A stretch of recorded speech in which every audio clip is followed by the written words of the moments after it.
தமிழக திமுக அரசாங்கம் தொடர்ந்து இந்து விரோத போக்கை கடைபிடிக்கும் வகையில் பார்த்தீங்கன்னு சொன்னா எங்களுடைய நண்பர் அகில பாரத இந்து மக்களுடைய அமைப்பின் நிறுவன தலைவர் வி.எம். சிவகுமார் அவர்கள் பங்களாதேஷில் இந்துக்கள் கொல்லப்படுவதை கண்டித்து பங்களாதேஷுடைய அந்த தூதரகத்தில் மனு கொடுக்கறதுன்னு தான் சொல்லியிருந்தாங்க. மனு கொடுக்க போற கூட சொல்லலை. அந்த மனு கொடுத்துட்டு காலையில் ப்ரிவென்டிவ் அரெஸ்ட் பண்ணி காலையில் வீட்டிலேருந்து கூட்டிகிட்டு வந்துட்டு ஜெயிலுக்கு நீங்கள் அனுப்புறீங்கன்னு சொன்னால் இது என்ன முரண்பாடை குறிக்குது?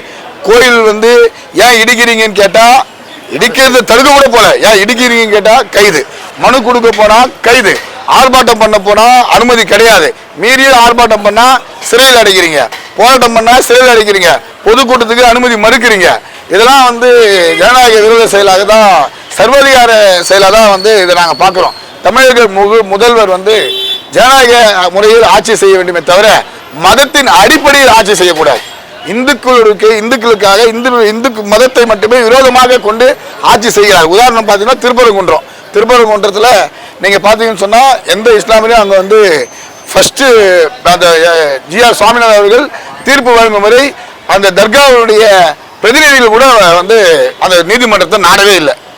மேல்முறையீடு போன பிறகு தான் இவங்களுடைய அரசாங்கத்தில் அழுத்தத்தால் தான், மறைமுக அழுத்தத்தால் தான் அவங்களே அந்த நீதிமன்றத்தை நாடினாங்க. அப்படி இருந்தாலும் கூட இன்று அளவும் பார்த்தீங்கன்னு சொன்னால் தீபத்துள்ள தீபம் ஏற்றாம அங்கே மத பிரச்சனை வரும். யார் மத பிரச்சனை பண்ணுறாங்க? மதுரையில் எப்போ மத பிரச்சனை நடந்தது? திமுக சொல்ல முடியுமா? எப்போ மத பிரச்சனை நடந்தது?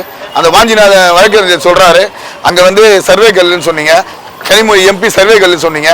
இதெல்லாம் இந்து மதத்தை நீங்கள் அடையாளத்தை அழிக்கிறது மட்டுமல்ல, திமுகவுடைய பொய்முகத்தை இந்த தேர்தலை நீங்கள் வெளிப்படுத்தினீங்க. அதுதான் உண்மை. திமுக எப்பவுமே பொய் பேசும், அந்த பொய்யை ரொம்ப சிறப்பாக பேசுவாங்க.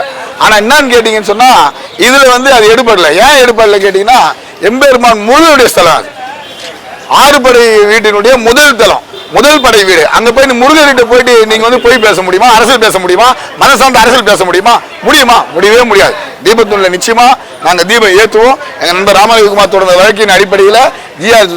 சாமிநாதன் நீதிபதி அவர்கள் வழங்கிய நீதியின் தீர்ப்பின் அடிப்படையில் முருகப்பெருமான் அருளோடு அங்கே தீபம் ஏற்றுவோம். மறைந்த பூர்ணச்சந்திரன் அவர்களுடைய நினைவையும் கூர்மையிலும் ராஜகோபால் அவர்கள் இறந்தார், காளிதாஸ் அவர்களும் இறந்திருக்காங்க. அந்த தீபம் ஏற்றும் விஷயத்துக்காக இன்றளவும் ஜனநாயக ரீதியில் இந்துத்துவ இயக்கங்கள் போராடி கொண்டு வருகிறது. இந்த திமுக அரசாங்கம் எதையும் மறைக்க முடியாது.